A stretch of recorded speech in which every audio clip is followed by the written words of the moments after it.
Colossenses, capítulo 1, verso 26 e 27 apenas. Coloque na tela, por gentileza. Se puder, assim que eu disser os versículos, taca o dedo para cima e deixa na tela. Colossenses, capítulo 1, verso 26, diz assim: o mistério que estiver oculto dos séculos e das gerações. Preste atenção. O mistério que estiver oculto dos séculos e das gerações, agora, todavia, se manifestou aos seus santos, aos quais Deus quis dar a conhecer qual seja a riqueza da glória deste mistério entre os gentios. Isto é, Cristo em vós, a esperança da glória, louvado seja Deus. Preste atenção.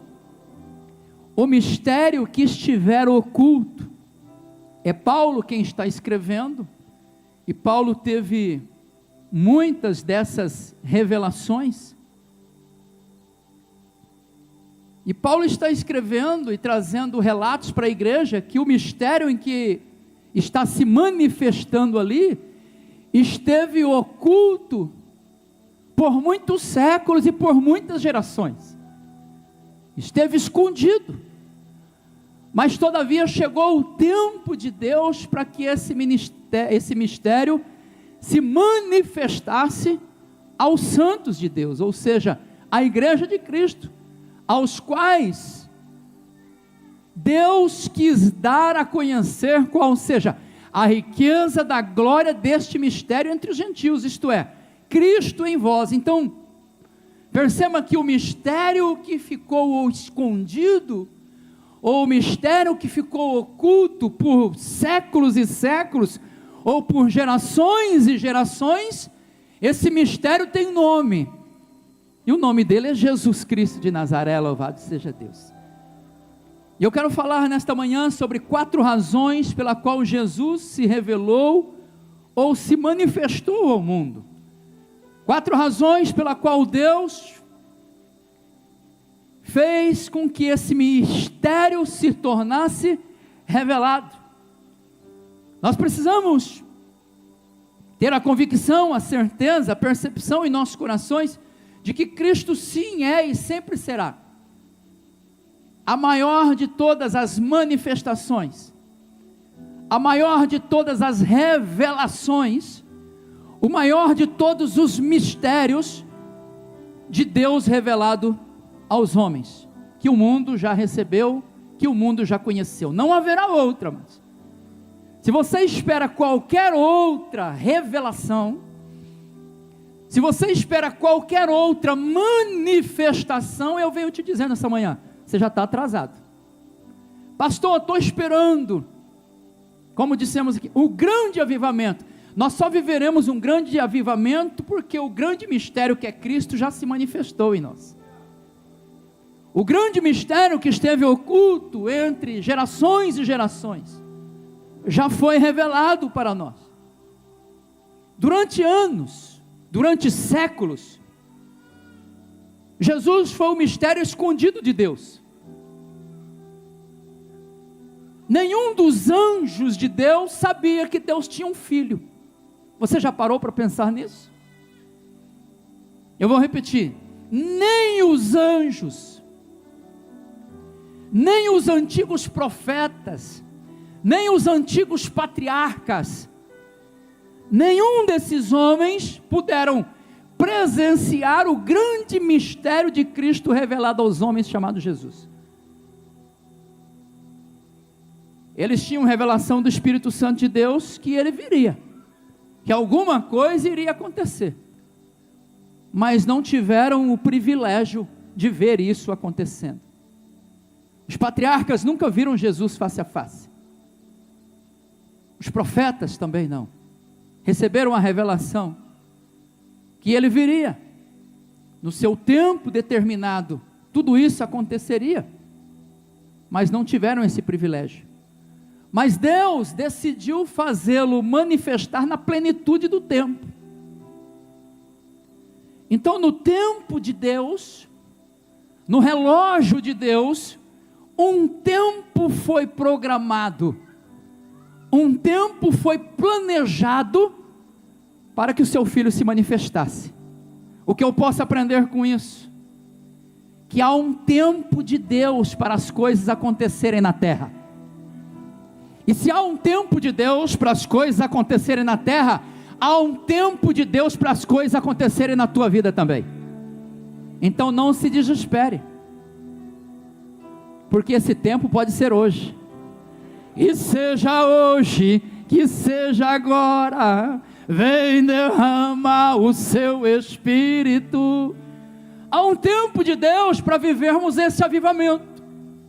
O grande propósito da igreja é não desistir antes do tempo, amém? Diga assim: não desista antes do tempo. Há uma esperança, há uma promessa que foi liberada. É por esse motivo que Paulo escreve aos Gálatas no capítulo 4, no versículo de número 4, dizendo assim: vindo porém a plenitude do tempo, Deus enviou o seu filho nascido de mulher. Tudo veio a acontecer no tempo certo de Deus. Quando Deus quis revelar-se para a humanidade, Ele decidiu se apresentar na pessoa de Jesus. Quando Deus quis estreitar, como dizemos na nossa linguagem, aproximar-se, criar conexão, hoje a palavra é conexão, né? Já está quase entrando em desuso, mas há uma palavra, conexão. Quando Deus quis de fato conectar-se com o homem, Deus decidiu na plenitude do tempo manifestar-se e apresentar-se através da pessoa de Jesus Cristo. Em uma certa feita, Ele estava sentado com os discípulos, Evangelho de João, capítulo 14, a partir do verso 2, momentos antes dele ir para a cruz e ser crucificado. Os discípulos estão com o coração bastante angustiados, em desespero, sem saber o que fazer com a sua partida, porque Ele já vinha dando sinais.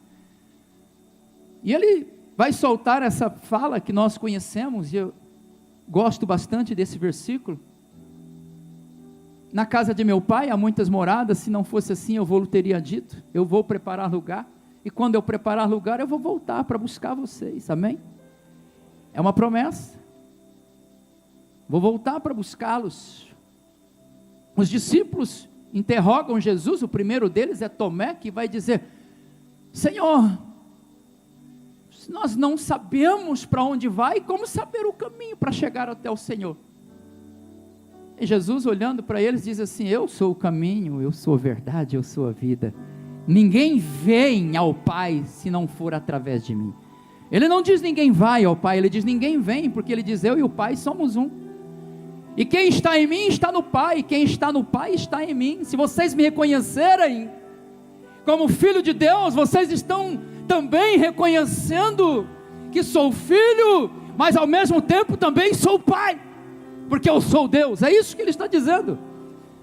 Imediatamente Filipe interrompe o discurso dizendo: Senhor, mostra-nos o Pai e só isso já nos basta. Jesus olha nos olhos de Filipe e diz para ele: Filipe, eu já estou há tanto tempo convosco e vocês ainda não me conheceram. Essa foi a maneira que Deus escolheu para se apresentar ao mundo. Essa foi a forma com que Deus escolheu para que através de Jesus, homens falhos, pecadores, assim como eu e como você, tivéssemos a oportunidade de ter acesso com o Deus Todo-Poderoso, Criador do Universo. Agora a pergunta é: por que Deus decidiu revelar Jesus ao mundo? Entre tantas razões, eu quero falar apenas 4 aqui. E a primeira das razões pela qual Jesus se revelou ao mundo foi para que os homens pudessem experimentar de perto o amor de Deus. A maneira que Deus usou Jesus foi para revelar o caráter de Deus, os sentimentos de Deus, o amor de Deus. Porque outrora, os homens tinham medo de Deus. Se você olha para o texto de Êxodo capítulo 20, a partir do versículo de número 18, está escrito sobre a narrativa da manifestação de Deus sobre o Monte Sinai. Papai do céu resolveu descer na terra. E olha o que aconteceu. Todo o povo presenciou, olha a maneira que Deus vinha. Todo o povo presenciou os trovões e os relâmpagos. Ninguém gosta de tempestade, gosta? Lá em casa eu tenho uma pincherzinha, que quando começa a trovejar, precisa pôr ela para dentro de casa, porque ela entra em desespero. E é claro que eu sei que não são só os pincherzinhos que entram em desespero. Tem gente que tem muito medo de trovões, relâmpagos e tempestades. Mas Deus se manifestava assim, os trovões, relâmpagos, e o clangor da trombeta, e o monte fumegante. Sabe o que o escritor está dizendo aqui? O monte Sinai, uma montanha inteira pegou fogo quando Deus desceu. Imagine você a cena, diante de uma montanha, onde uma nuvem escura desceu, e essa nuvem escura se manifestava em trovões, raios, relâmpagos, e a montanha começa a incendiar, se pega fogo, e há trombetas, há um som ali, o monte semegante, e olha só, e o povo observando, se estremeceu e ficou de perto. Sim ou não? Não, o povo ficou onde? De longe. Próximo verso. Disseram a Moisés: Moisés, fala-nos tu e te ouviremos, porém não fale Deus conosco para que não morramos. Esta era a maneira com que Deus se manifestava. Próximo verso. Respondeu Moisés ao povo: não temais. Olha o homem que tem intimidade com Deus e tem natureza de fogo, porque só entra na presença do fogo quem já recebeu a natureza do fogo no seu interior. E quem tem fogo queimando dentro do coração não tem fogo, não tem medo do fogo de Deus, porque o fogo do Espírito já está queimando dentro de você. E ali no meio daquela multidão de pessoas, um só homem não tinha medo de entrar na presença do fogo e da glória de Deus. Não temais, Deus veio para nos provar e para que o seu temor esteja diante de vós, a fim de que não pequeis. Mas esta era a maneira com que Deus se manifestava. O texto que lemos fala de um mistério escondido por séculos e por gerações, que veio a se manifestar na plenitude do tempo, para revelar a verdadeira natureza de Deus para com os homens. Os discípulos não entenderam muito isso. Mostra-nos o Pai, e Jesus vai dizer: eu já estou tanto tempo convosco que vocês ainda não me perceberam. Pode ser que você esteja aqui nesta manhã e você tem conhecido um Deus distante, um Deus longe, mas o texto nos afirma que na plenitude do tempo Deus se manifestou aos homens para ter um relacionamento de perto com Ele, um relacionamento de amor, e então nós podemos aprender com Ele. O nome Emanuel, que Isaías capítulo 7 versículo 14, que Mateus capítulo 1 verso 23 declara, significa Deus conosco. Diga comigo: Deus conosco. O nome Emanuel significa Deus conosco. Então a manifestação do mistério oculto por gerações agora vem revelar um Deus presente, vem revelar um Deus de aproximação, vem revelar um Deus de intimidade, vem revelar um Deus que é o Deus das montanhas, mas também é o Deus dos vales. Vem revelar um Deus que ao mesmo tempo que está sentado num alto e sublime trono, cercado e arrodeado de anjos, clamando santo, santo, santo, mas é o mesmo Deus que se manifesta aqui, está presente aqui no nosso meio, nesta manhã de culto e celebração ao nome dEle. As razões pela qual Jesus se revelou ao mundo foi para que os homens pudessem experimentar de perto o verdadeiro amor de Deus. Talvez você está me ouvindo e ainda não conhece esse amor, mas tudo que Ele fez por amor, porque Ele não apenas ama, mas Ele é a verdadeira fonte de amor. É por isso que João vai escrever em João 3,16, porque Deus amou o mundo. A primeira coisa que ele expressa é amor, porque Deus amou o mundo de tal maneira que deu, e depois que Ele ama, Ele faz o quê? Ele dá uma oferta de sacrifício, porque não existe amor revelado sem sacrifício. Quando você diz para sua esposa que a ama, esse amor exige sacrifício. Quando você fala, pastor, te amo muito, no dia do meu aniversário, no dia dos pastores, escute-me, esse amor exige sacrifício, amados. Este não é um amor que na primeira vez que eu te corrigi, você vai embora. Esse não é um amor que na primeira exortação, você foge. Não, por quê? Porque o seu amor precisa ser expressado através de sacrifício. Sem sacrifício não existe amor revelado. E nós precisamos entender que só é possível experimentar o amor de Deus quando realmente nos aproximamos dEle. Esta manhã é uma manhã de aproximação, porque Deus não quer mais ter um relacionamento com um povo de longe, aos pés do monte. Deus quer ter um relacionamento com o ser humano, um relacionamento de aproximação. Por isso que são inúmeros textos na Bíblia que vai dizer assim, ó: vinde a mim, todos vós que estáis cansados e sobrecarregados, achegai-vos a Deus e Ele se chegará a vós outros.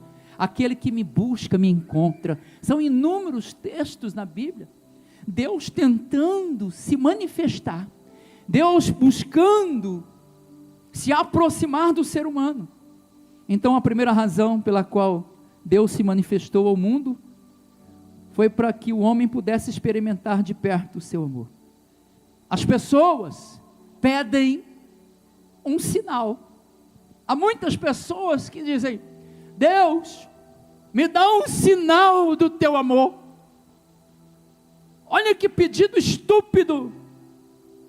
Pastor, o senhor pegou pesado com a palavra agora. Dá para dizer sim que é uma estupidez pedir um sinal do amor de Deus para você, quando Ele está dizendo através da sua palavra: todo sinal que você precisa já foi dado. Todo sinal que você precisa, eu já provei. Porque a Bíblia vai dizer assim, que Deus prova o seu próprio amor para convosco, pelo fato de Cristo já ter morrido na cruz, por nós, sendo nós ainda pecadores. Esse não é um tipo de sinal, esse não é um tipo de prova. Por que não dizer sobre João 15,13, que diz assim: ninguém tem maior amor do que este, de dar a alguém a própria vida em favor dos seus amigos. Olha quantas provas de amor. Ninguém tem maior amor do que esse. Quando ele diz ninguém tem maior amor do que esse, a palavra ninguém significa o quê? Ninguém mesmo. Nem teu marido vai te amar mais, mulher, do que Cristo já te amou. Homem que vive na carência, mendigando o amor da esposa, escute-me, você não fala que me ama, você não disse que me ama. Disse uma vez lá no casamento: tá bom, o dia que eu não amar mais eu vou dizer, disse certa mulher. Eu já não disse no dia da aliança lá do casamento? É claro, amados, é tão importante criar uma cultura do eu te amo, mas um eu te amo sincero. Mas se não é sincero, vai praticando. Se não é verdadeiro ainda, pratique, exercite. Lá em casa nós tínhamos muita dificuldade com o nosso filho, Euel, em dizer eu te amo. Mas a pastora Márcia foi insistindo. Chegava na escola, ele descia do carro: filho, eu te amo. Sabe aquele negócio da pré-adolescência ali e tal? Assim, mãe, vai me fazer passar vergonha na frente dos meus amigos agora? Tipo assim. Mas criamos a cultura do eu te amo. A cultura do eu te amo no momento de dormir, a cultura do eu te amo no café da manhã, a cultura do eu te amo quando eles são deixados para ir da escola, a cultura do eu te amo entre a minha vida e a minha esposa, entre a minha esposa e a minha vida, a cultura do eu te amo, porque, querido, se você não entender de fato o que Cristo já fez por você, você vai viver na carência, mendigando o amor das pessoas. E quem mendiga amor das pessoas, certamente cairá em grandes ciladas. Porque vai ter aquele que vai oferecer uma bandeja de um falso amor. Mas a carência é tão grande, né? E por isso tem pessoas, principalmente mulheres, que vivem nessa demência, entregando o seu coração para qualquer um. E não sai nunca dessa situação. Por quê? Porque ainda não entendeu o que Cristo realmente já fez, o que Deus já fez, a manifestação do verdadeiro amor de Deus por nós. Deus já provou o amor dele por você, então, tão somente se sinta amado. Amém? Só se sinta amado. Que essa verdade seja uma verdade absoluta para o teu coração nesta manhã. Que nesta manhã aqui, uma unção da presença, uma nuvem da graça, da glória e do amor de Deus se manifeste em teu coração, para que você saiba de fato, homem, para que você saiba de fato, mulher, o quanto você é amada e é amado de Deus. Segunda razão, para que os homens experimentassem de perto o seu perdão. Mateus 1, 21 vai dizer: ela dará à luz um filho e lhe porá o nome de Jesus, porque ele salvará o seu povo dos pecados deles. Uma das razões pela qual o mistério que esteve oculto por séculos se manifestou foi para quê? Para que de fato nós pudéssemos experimentar um Deus que sim é justiça, um Deus que sim é juízo, um Deus que troveja na montanha, um Deus que põe fogo no monte quando desce, mas um Deus que perdoa pecadores, independente do tamanho, do número, do grau, da relevância do pecado que você cometeu ou está cometendo ainda. Uma das razões pela qual Jesus se manifestou ao mundo e aos homens, foi para manifestar o seu amor e o seu perdão. Ele é um Deus que perdoa. João Batista, quando vem anunciando, quando olha para ele, diz para a multidão que está ao seu redor: eis aí o Cordeiro de Deus que tira o pecado do mundo. Ele é o único capaz de perdoar uma raça humana inteira que estava destituída da presença e da glória de Deus. Por isso, queridos, nós precisamos entender que o mundo não vai ser condenado, aqueles que serão condenados por causa dos seus pecados, porque se o mundo fosse condenado por causa dos seus pecados, nós também estaríamos condenados, sim ou não? Porque você ainda, mesmo sendo cristão, você ainda peca, sim ou não? Ou quem já criou a asinha aí, ou já está com a areola, é isso? Areola? Com a areola acesa, brilhando, já, pastor, eu estou em outro nível. Pastor, eu estou em outra dimensão. Falando nisso, pastor, o senhor não vai julgar aquela causa do irmão lá, pastor? É porque quando a pessoa está com a areola já brilhando, ela se torna juiz de julgamento e de justiça, só julga, só aponta, mas nunca olha para o pecado dele, nunca olha para o erro dele. Agora, Jesus sendo santo e sendo justo, amados, ele sim tinha o direito de dizer assim: está condenado, você também, você também, você também, você também. Não sobrou ninguém, fiquei sozinho. Mas ele mesmo disse: se o grão de trigo caindo na terra, se não morrer, ele fica sozinho, mas quando ele morre e derrama seu sangue para o perdão dos pecados daqueles que creem no seu nome, ele produz muitos frutos. E olha os frutos aí, quem é fruto do amor e do perdão de Deus aí? Aleluia! Todos nós falhos e pecadores, eis aí o Cordeiro de Deus. O mundo então não será condenado por causa dos seus pecados.